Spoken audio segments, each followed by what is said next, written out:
Continuamos aquí en Portada. Vamos a conversar ahora con el defensor del pueblo, con el señor Walter Gutiérrez, y vamos a conversar con él acerca de dos asuntos fundamentalmente. Primero, acerca de este terrible episodio, esta terrible muerte de un niño que cayó en un pozo el fin de semana y se ahogó. Sedapal dice que el pozo no era de ellos, la municipalidad tampoco.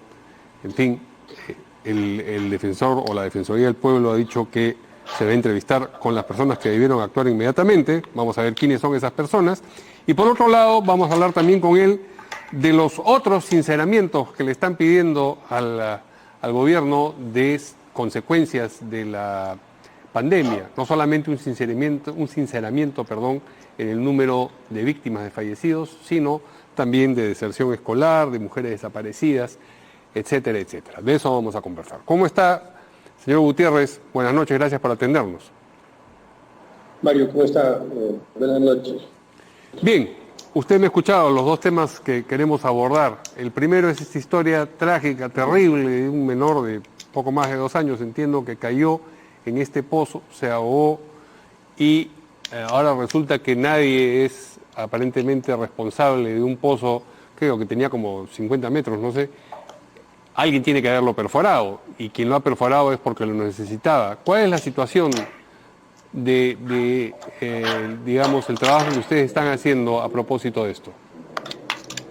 Bueno, en primer lugar creo que los funcionarios públicos tienen que entender cuál es el rol que deben de cumplir, tanto las empresas del Estado, las organizaciones del Estado, como los municipios. Los municipios tienen dependencias que deben garantizar la seguridad de los ciudadanos, sea a través de las pistas, las vías, la seguridad ciudadana y también la seguridad en los parques y jardines.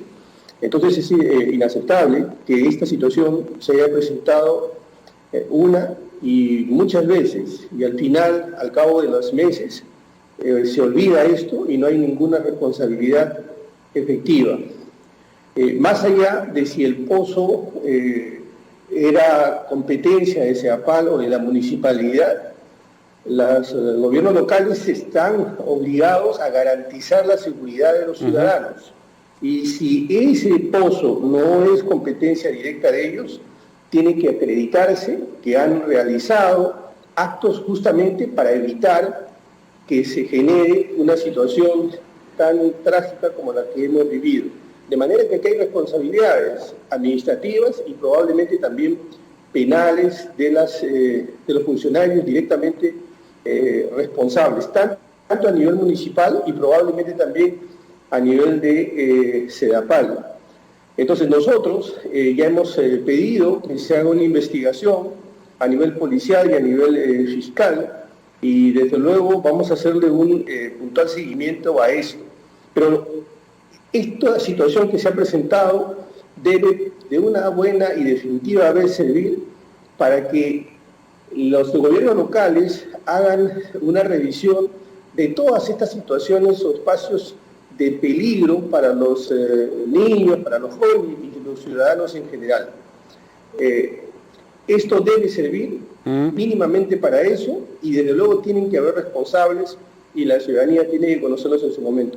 Sí, pero esto se parece de alguna forma a los incendios que se producen cíclicamente y que personas que quedan capturadas adentro de un centro comercial, lo que fuera, se demuestra luego que no se habían tomado las medidas de precaución, que no debía haber estado ahí la persona, etcétera, etcétera, o los medios de transporte público que chocan o se vuelcan y que producen conmoción, como ha producido conmoción este episodio, pero que luego, como usted dice, la vida continúa. Nos olvidamos del problema hasta que vuelve a producirse, se vuelve a levantar la voz, se vuelve a reclamar responsabilidad de parte de las autoridades, pero nada sucede. Es que precisamente una de las funciones más importantes que tiene el Estado es administrar justicia. La eficiencia de la justicia o la ineficiencia de la justicia se revela justamente en esta carencia de responsabilidades efectivas. Yo le aseguro que si usted echa una mirada a los últimos 20 años, encontrará que hay situaciones trágicas que involucran a decenas y a veces incluso hasta centenares de personas. Recuerdo los incendios que han habido, sí, claro. Y los juicios han durado 15 años.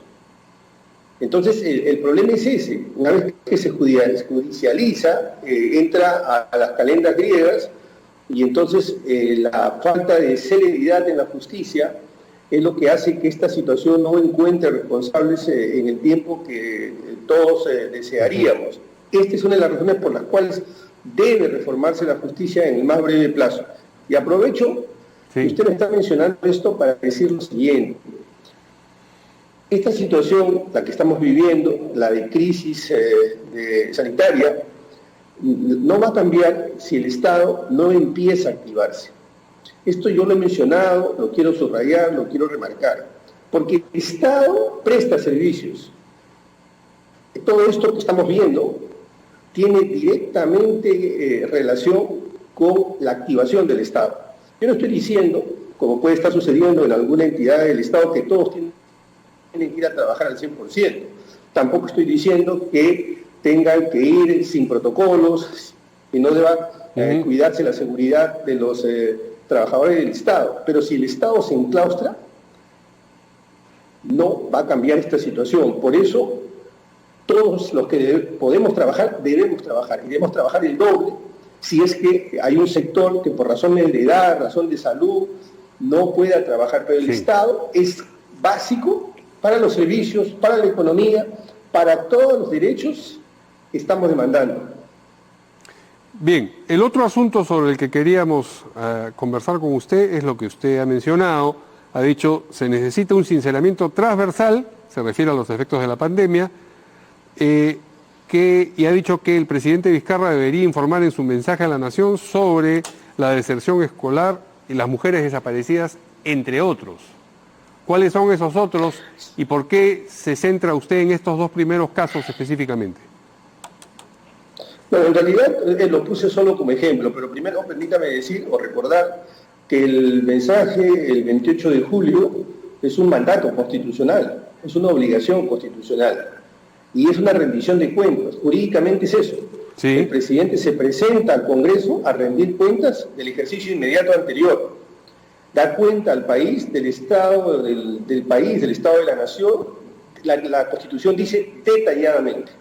Y evidentemente a todo el país le interesa saber cuál es la situación de la pandemia. Pero no solamente aquellos derechos que se han visto afectados de una manera directa. También hay los otros derechos que tienen que ver, por ejemplo, con la educación.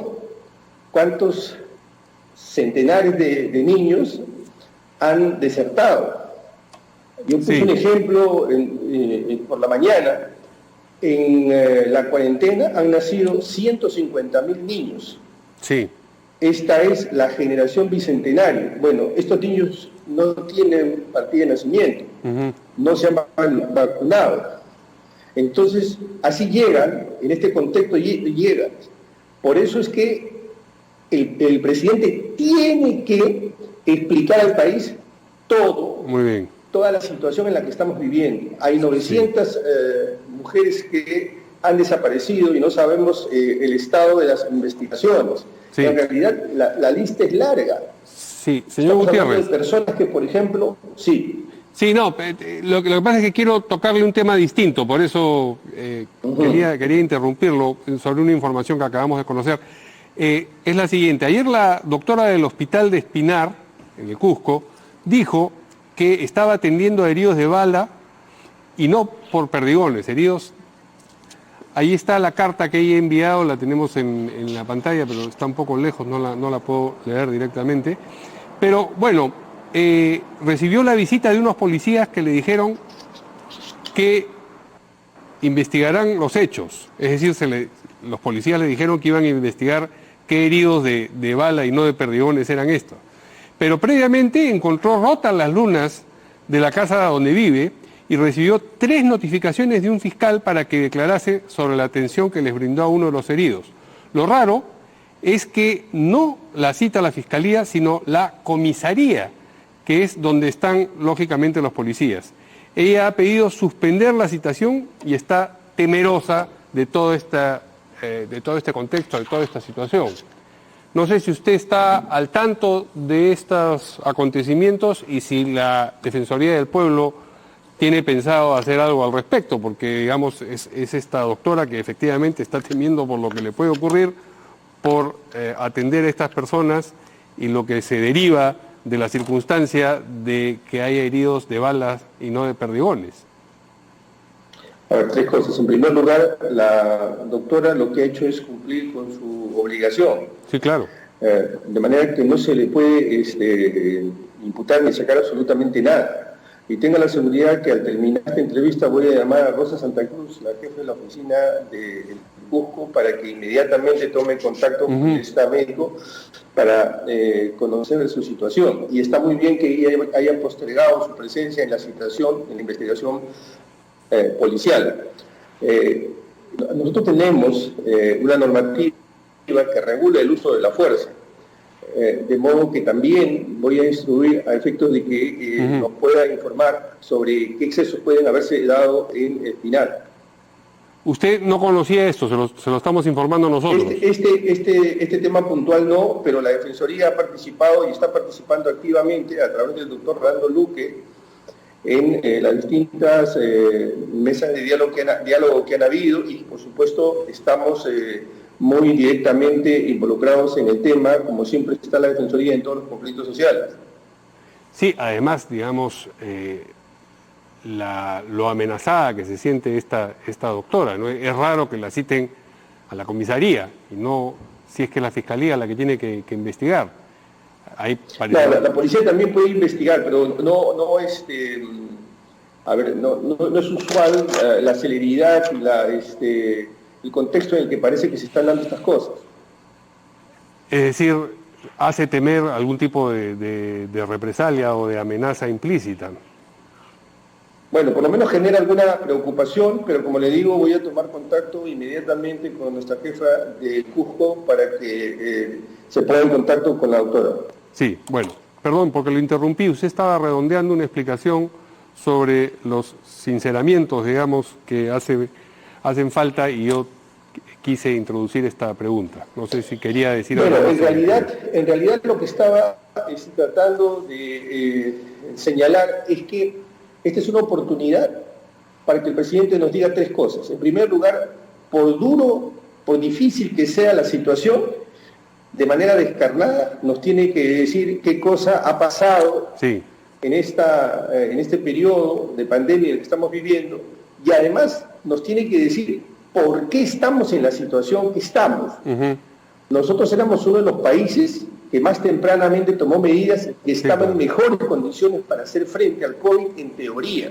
Sin embargo, los resultados han sido realmente preocupantes. Entonces también nos tiene que decir por qué estamos en esa situación. Y luego de decirnos cómo estamos y por qué, cuál es la hoja de ruta. Yo diría que uno de los errores del Ejecutivo es haberse aislado, encapsulado y no haber apelado al capital social.